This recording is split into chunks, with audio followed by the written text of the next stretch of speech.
Hi, and welcome to a new video with Athena Quant. Today, we're going to learn how to decode one of the market's most powerful hidden signals. We're going to pull back the curtain and actually learn how to read the market's mood, spotting fear before it explodes and finding opportunity where everyone else just sees chaos. Oh, that feeling in your gut.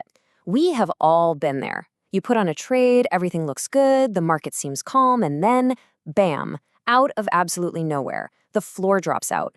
It feels totally random, but what if it wasn't? What if there was a blinking red light that you just didn't see? Yep, you missed the warning sign. In that exact scenario, the market was probably screaming complacency. You know, that eerie quiet before the storm? Well, that quiet has a name, and more importantly, it has a number you can track. It sounds a little crazy, but what if the market was constantly broadcasting its next big move? Well, here's the secret. It is. You just have to know which frequency to tune into. And that frequency, my friends, is called implied volatility. Okay, so let's dive right in. The best way to think about implied volatility is as the market's fear gauge. It's kind of like its own collective crystal ball, telling us what it thinks is just around the corner. So what is this thing really? Implied volatility, or IV for short, is just the market's collective bet on how big a future price swing is going to be. And I can't stress this enough, the key words here are how big. And that right there is the single most important thing you need to get right.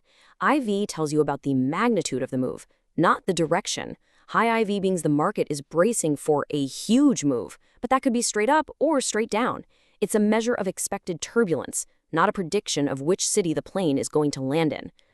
So how does this fear gauge behave? Well, it's pretty simple. When IV is high, it means fear is high, and options get really expensive. When IV is low, the market is complacent, everyone's calm, and options get cheap. But here's the kicker. IV is mean reverting. It's like a rubber band. Stretch it too far to the highs or too far to the lows, and it almost always wants to snap back to its average. Knowing what IV is, that's step one. But actually being able to read the meter in real time, that's where the magic happens.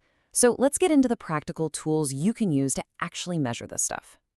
You know, if I just tell you the IV for a stock is 30%, that number is kind of useless on its own.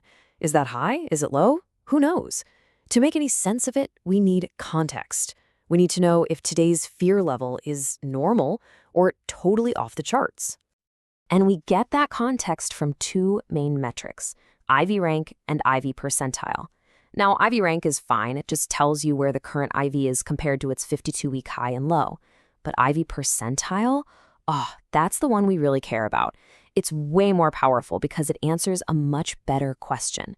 What percentage of the last year was calmer than it is today? So let's say you're looking at the S&P 500, and you see this number pop up for its IV percentile 90%. What is this actually screaming at you? It's telling you something incredibly powerful and simple.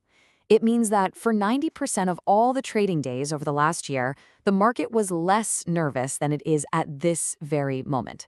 Think about that. Out of the last 252 trading days, today is in the top 10% for pure anxiety. Let's put it another way. The fear gauge is absolutely pegged in the red. We're talking about a moment of peak panic.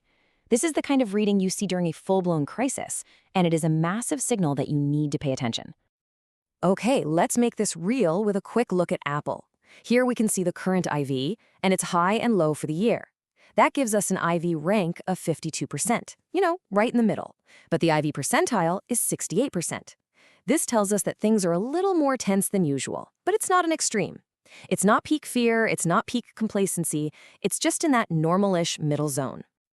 So knowing the numbers is great, but how do we actually turn this into a trading strategy? The real power comes from translating all this data into clear, actionable signals.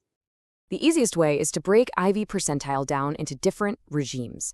If it's below 25%, we're in a low IV regime. The market's asleep, maybe too asleep, and a big move could be brewing. If it's above 75%, we're in a high IV regime.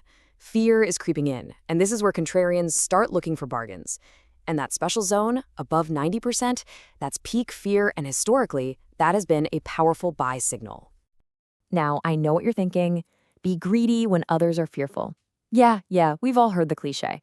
But does it actually work? Is there any hard data to back up the idea that jumping in during peak fear is actually a smart move? Well, the data is pretty compelling, to say the least. This chart shows the average 30-day return for the SPY after buying in different IV environments. Just look at the trend. The higher the fear, the higher the IV percentile, the stronger the average return. And that bar on the far right, buying during times of extreme fear when IVP was over 90% has historically delivered the best results of all, an average return over 4% in the next 30 days. So the takeaway here is huge. The data clearly shows that over time, moments of absolute panic have often been the moments of greatest opportunity. And using IV percentile gives us a systematic way to identify when that panic is reaching a boiling point. Okay, let's bring it all home. To make sure you use this powerful tool the right way and, more importantly, avoid the common pitfalls, we've put together a final, super practical checklist. Here it is. First, always favor IV percentile over IV rank. It just gives you a much truer read on the situation. Second, please do not use IV in a vacuum. It is not a crystal ball. It only tells you about the size of a potential move, not the direction. You have to combine it with other analysis. And finally, context is everything. Just because fear is high doesn't mean you blindly buy. Sometimes the market is scared for a very good reason. The best, most powerful signals tend to happen at the extremes. So there you have it. Implied volatility isn't some magic formula, but it is the closest thing we have to reading the market's pulse.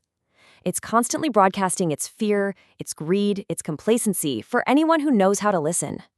The signal is out there. The only question is, are you ready to start tuning in?